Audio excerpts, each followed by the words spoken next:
주에 함께 나눌 말씀은 하나님의 꿈, 우리도 꿈꾸자라는 제목으로 함께 말씀을 나눠보도록 하겠습니다.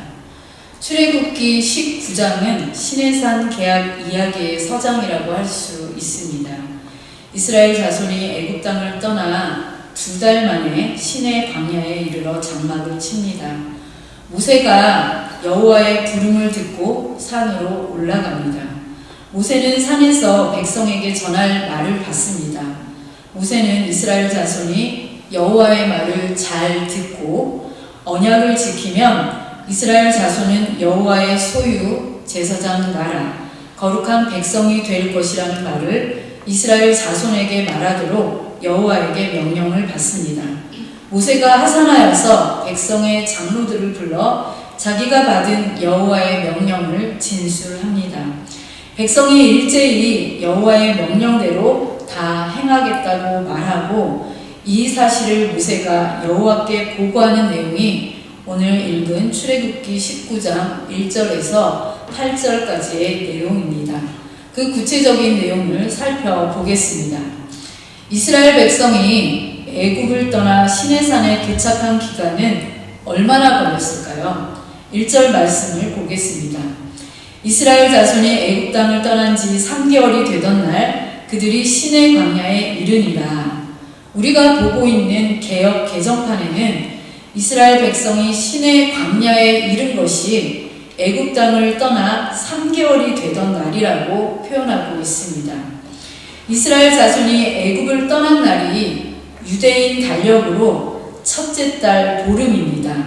출애굽기 12장 6절, 18절 말씀에는 이 표현을 열 나흔날 저녁 이렇게 표기하고 있습니다.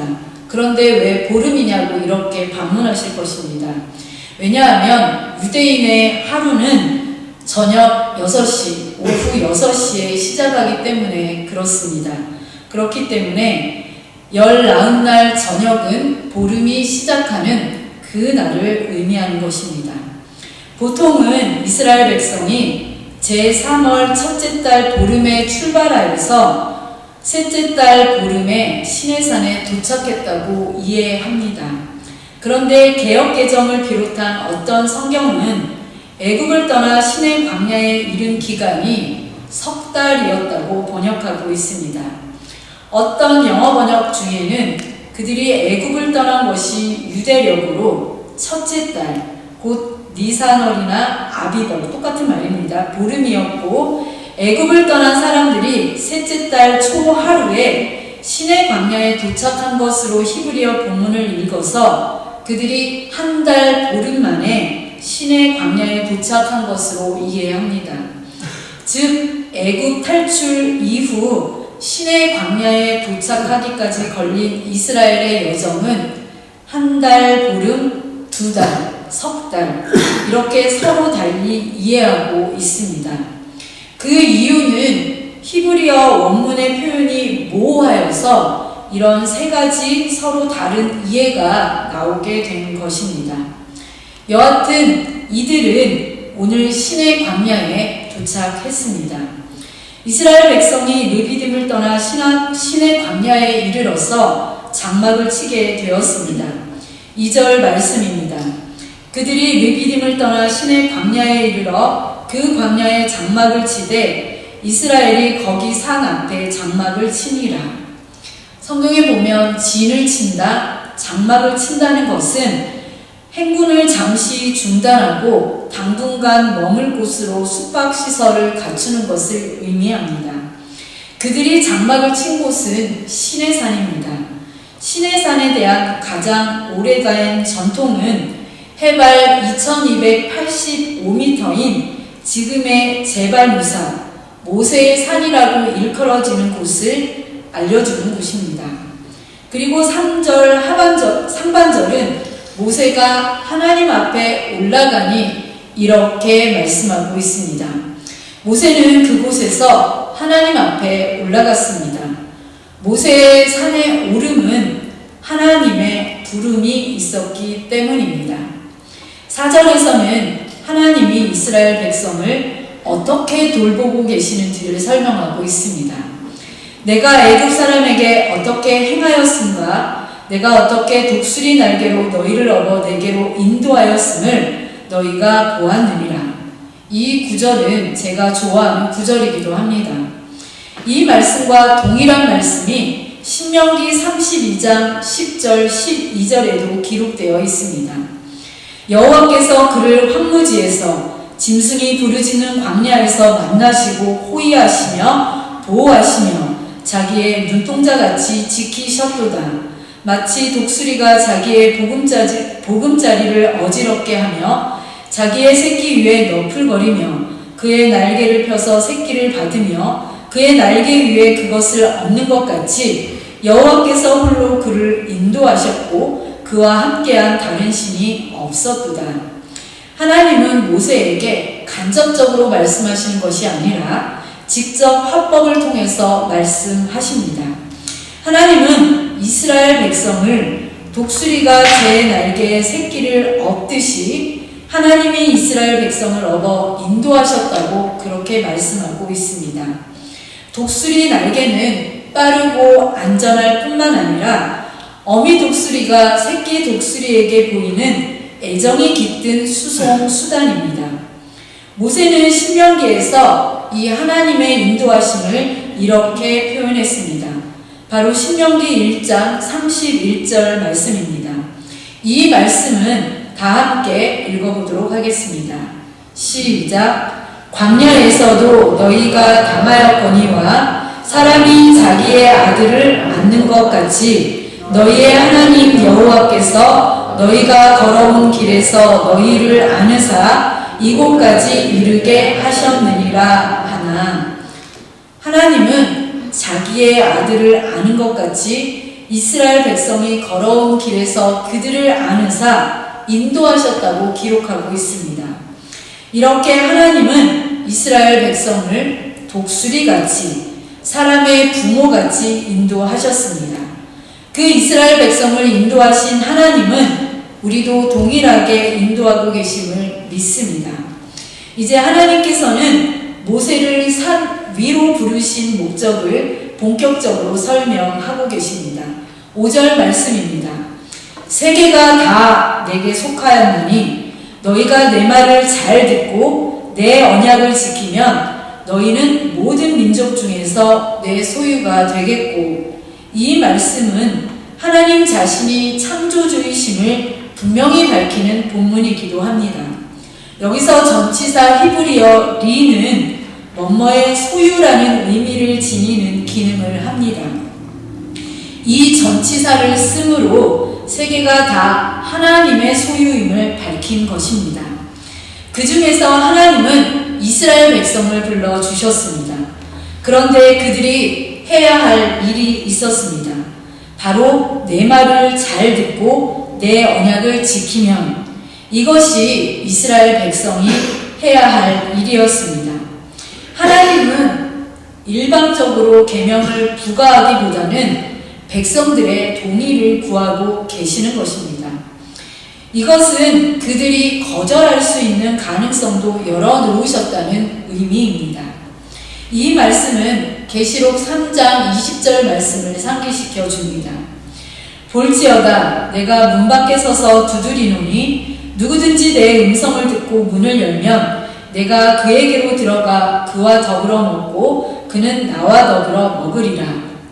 이 말씀을 김동호 목사님은 예의를 지키시는 하나님이라고 표현하셨습니다. 하나님은 우리에게 억지로 강요하시는 분이 아니십니다. 그만큼 우리의 자유의지를 존중하십니다. 어떤 분은 하나님이 왜 에덴 동산에 선악과를 주셔서 인간이 죄를 짓게 만들었냐고 반문합니다. 그 이유는 바로 우리를 창조하신 분은 우리를 인형이나 말 잘 듣는 노예로 지은 것이 아니라 자유의지를 가지고 선택할 수 있는 인간으로 지으셨다는 사실을 보여주는 반증입니다. 오늘 말씀에서도 이스라엘 백성들의 의견을 묻습니다. 이 대목을 보면 하나님이신데, 신인데 그럼에도 우리를 존중하시는 모습에 감동을 받을 수밖에 없습니다. 애굽의 전제정치 하에서 노예 노동에 시달리던 이스라엘 백성들은 자기 삶의 주도권을 가지지 못한 존재들이었습니다. 그들은 일방적으로 지시를 받는 일에 익숙하던 사람들이었습니다. 그런데 하나님은 당신의 계획에 동의할지 여부를 물으심으로써 그들을 자유인으로 대하고 있는 것입니다. 이처럼 하나님은 인격적인 존재이십니다. 하나님은 우리 한 명 한 명을 있는 그대로 존재 자체로 대해주시는 분이심을 알 수 있습니다. 하나님께서 우리에게 물으시며 요구하시는 것은 이것입니다. 내 말을 잘 듣고. 여기에서 잘 듣고의 잘은 듣다를 뜻하는 본동사에 부정사 절대형이 결합된 강조용법으로 쓰였습니다. 목소리를 듣다라는 것은 순종하다라는 뜻입니다. 이제 내 언약을 지키면, 이렇게 말씀하신 것은 여기 시내산에서 여호와와 이스라엘 사이에 맺어질 언약을 가리킵니다. 그렇게 하나님 말씀에 순종하고 하나님과의 언약을 지킬 때에 하나님께서는 이런 축복을 주시겠다고 약속하셨습니다. 모든 민족 중에서 내 소유가 되겠고, 여기 소유로 번역된 히브리어 스굴라라는 단어는 개인이 소유하고 있는 보물을 가리키는 말입니다. 실제로 개역 성경에서는 이 단어를 사유, 보배 이렇게 번역했습니다. 이스라엘 백성이 많은 나라 중에서 하나님의 기업의 백성, 보배로운 백성, 특별한 소유라는 뜻입니다. 그리고 이 스굴라라는 단어는 선민의식을 나타내는 말씀으로 여러 성경에서 나타나고 있습니다. 신명기 7장 6절, 14장 2절, 26장 18절, 시편 135편 4절, 말라기 3장 17절 등에서 이 단어가 선민의식을 나타내는 그러한 의미로 쓰이고 있었습니다. 드디어 6절에서는 하나님의 꿈을 말씀하고 계십니다. 너희가 내게 대하여 제사장 나라가 되며 거룩한 백성이 되리라. 너는 이 말을 이스라엘 자손에게 전할지니라. 하나님은 가장 천대받던 사람들, 제국이라는 기계의 부품 취급을 받던 사람들을 제사장 나라, 거룩한 백성으로 삼으려고 하십니다. 이것은 강제 노동과 폭력, 억압과 착취에 기반한 애굽 제국에 대한 부정입니다. 제사장은 누구입니까? 하나님의 일꾼으로 성별된 사람입니다. 한 사람만이 제사장이 아닙니다. 하나님은 모든 사람을 제사장이 되는 나라로 만드시겠다고 천명하고 계십니다. 이 말씀이 신약에서는 이렇게 표현되어 있습니다. 베드로전서 2장 9절 말씀 다 함께 읽겠습니다. 시작. 그러나 너희는 택하신 족속이요 왕같은 제사장들이요 거룩한 나라요 그의 소유가 된 백성이니 이는 너희를 어두운 데서 불러내어 그의 기이한 빛에 들어가게 하시니에 아름다운 덕을 선포하게 하려 하심이라. 특별히 이스라엘 백성을 거룩한 백성으로 부르셨다고 말씀하십니다. 거룩한 이 뜻의 히브리어는 카도시인데 구별되다, 이러한 의미로 이 개념 안에는 특혜와 의무가 동시에 포함되어 있습니다. 이 말씀은 구약 성경 여러 곳에 나타내어 있는데 신명기 7장 6절, 14장 2절, 21절, 26장 19절, 이사야 62장 12절 등에 나타나고 있습니다. 또한 백성을 뜻하는 히브리어 암이라는 단어에는 가족이라는 뜻도 내포되어 있습니다. 거룩한 백성은 하나님의 가족이라는 의미입니다. 고통받는 이들의 자리에까지 내려오신 하나님께서는 그들이 하나님의 가족이 되는 것을 마다하지 않으셨습니다. 우리는 모두 이런 은혜를 받은 사람들입니다. 하나님은 이처럼 새로운 역사에 대한 멋진 꿈을 제시하시면서 이스라엘 백성들을 하나님의 꿈에 동참하겠느냐고 묻고 있는 것입니다. 오늘 우리에게도 동일하게 묻고 계십니다. 너 사랑하는 아무개야, 너는 나의 소유, 나의 제사장 나라, 나의 거룩한 백성이야. 그러니 나와 함께하는 멋진 나라를 만들어가지 않겠니? 우리 모두를 초청하고 계십니다. 7절에 보면 모세가 산에서 내려가 백성의 장로들을 불러 이런 하나님의 뜻을 전했습니다. 그 말을 들은 백성의 장로들의 반응을 다음과 같이 소개하고 있습니다. 8절 말씀입니다. 백성이 일제히 응답하여 이르되 여호와께서 명령하신 대로 우리가 다 행하리이다. 모세가 백성의 말을 여호와께 전하매 모세 앞에 불려온 장로들 곧 백성의 지도자들 뿐만 아니라 전체 이스라엘 백성의 뜻을 전하고 있습니다. 그들은 여호와께서 명령하신 대로 다 행하겠다는 것입니다. 아직 여호와의 명령이 무엇인지 구체적으로 알지 못합니다. 그런데도 그들은 기꺼이 순종하겠다고 약속합니다. 이 모습은 하나님에 대한 절대적인 신뢰의 모습입니다. 광야 체험은 출애굽 공동체에게 눈에 보이지 않는 것에 근거한 삶이 가능하다는 사실을 일깨워 주었습니다. 이와 같은 이스라엘 백성들의 반응은 하나님의 꿈이 한층 더 이루어져감을 보여줍니다. 이제 하나님과 이스라엘 백성이 언약을 맺을 시간이 다가왔습니다. 사실 성경에는 시내산 계약 전에도 하나님이 사람들과 맺으신 두 가지 언약이 있었음을 찾아볼 수 있습니다. 첫 번째 언약은 노아와 맺은 무지개 언약입니다. 사람들을 지으셨음을 한탄하게까지 만든 죄로 가득한 세상을 홍수로 심판하신 하나님은 노아에게 창세기 9장 19절에서 이렇게 말씀합니다. 내가 너희와 언약을 세우리니 다시는 모든 생물을 홍수로 멸하지 아니할 것이라. 땅을 멸할 홍수가 다시 있지 아니하리라. 이때 언약의 대상자는 노아였지만 언약을 받은 대상은 인간을 포함한 모든 생명체였습니다. 그리고 두 번째 언약은 아브라함과 맺은 언약입니다. 창세기 12장 1절에서 3절 말씀에 보면 하나님은 아브라함을 부르시고 고향과 친척과 아버지 집을 떠나 하나님이 약속하시는 땅으로 가라는 말씀을 하시면서 땅과 후손에 대한 언약을 주십니다. 그 말씀은 창세기 15장 18절 말씀에 기록되어 있습니다.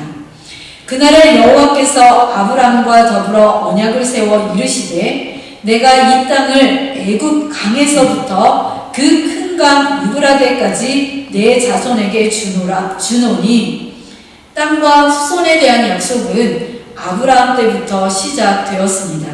그리고 그 약속은 430년이 지나 아브라함의 후손인 이스라엘 백성에게서 이루어졌습니다.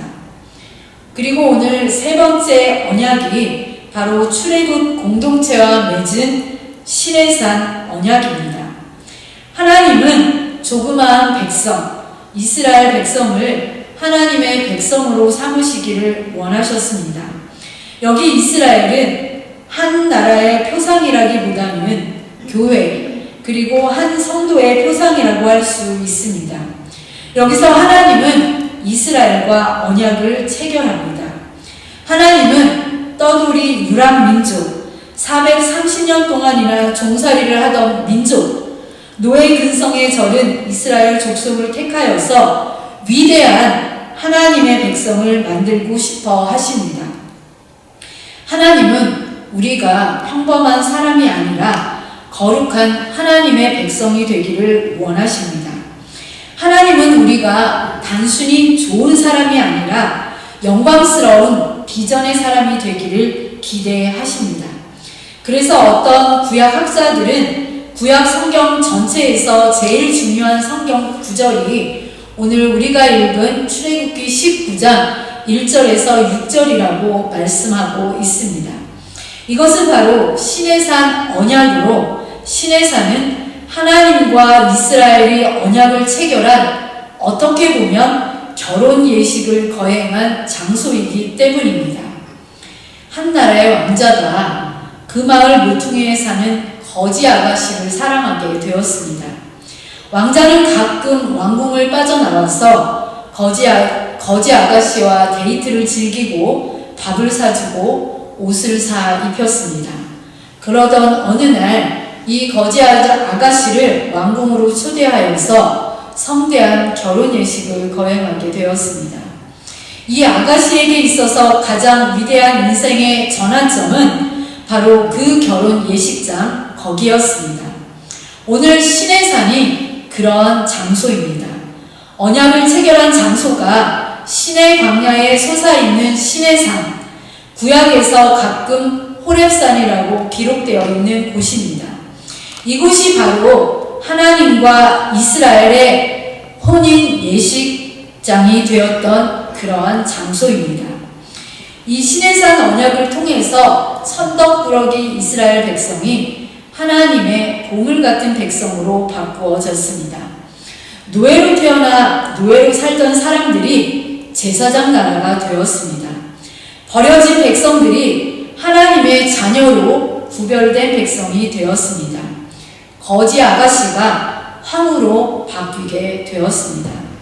하나님께서 이 말씀을 하실 때에 지금까지 너희가 보물 같은 백성이었다, 제사장 나라였다, 구별된 백성이었다, 이렇게 과거형으로 말씀하지 아니하시고 되겠고 되리라 미래형으로 표현하고 계십니다. 이렇게 하나님께서 미래형으로 말씀하신 것은 이제부터 너를 그렇게 만들겠다는 하나님의 강력한 의지의 표현입니다. 이 시내산 언약이 있기 전까지 이스라엘 백성들은 세상 누구로부터 소중히 여김을 받던 자들이 아니었습니다. 시내산 이전의 그들의 존재, 즉 그들의 가치는 그렇게 남다른 것이 아니었습니다. 그러므로 이 시내산은 이스라엘 백성에게 대단히 중요한 분기점이 되었습니다. 바로 존재 가치가 바뀌는 전환점이 되었기 때문입니다. 오늘 말씀을 마치려고 합니다. 우리 모두에게도 이러한 영적인 시내산이 있습니다. 바로 하나님을 만난 그곳입니다. 하나님을 만나 그분 앞에 자신의 인생을 드렸던 그 자리, 하나님을 만나 나의 취미도 바뀌고 꿈도 비전도 새로워진, 인생의 소원도 목적도 달라졌던 시내산, 이 경험이 바로 우리를 거룩한 하나님의 백성으로 만들어주는 것입니다. 하나님의 소유, 제사장 나라, 거룩한 백성이 되는 꿈은 오늘도 우리를 통해 이루어가기를 원하시고 계시는 하나님을 만날 수 있습니다. 그래서 여러분은 가는 곳곳마다 거룩한 영향력을 나누며 살아가게 될 하나님의 백성임을 기억하십시오. 여러분이 받은 복은 한없이 흘러 넘쳐서 여러분이 만나는 모든 사람들에게 나눠주게 될 제사장들임을 잊지 마십시오. 바로 여러분은 이 세상을 바꿀 위대한 백성, 거룩한 백성임을 잊지 마십시오. 하나님께서 우리를 그렇게 만드셨기 때문입니다. 이 사실을 항상 기억하시면서 나의 존재 가치를 하나님의 거룩한 꿈을 이루어가는데, 하나님의 그 꿈을 이루어가는데 동참하여서 우리 모두 하나님의 그 꿈꾸는 자리에 함께할 수 있는 그러한 여러분이 되시기를 간절히 소원합니다.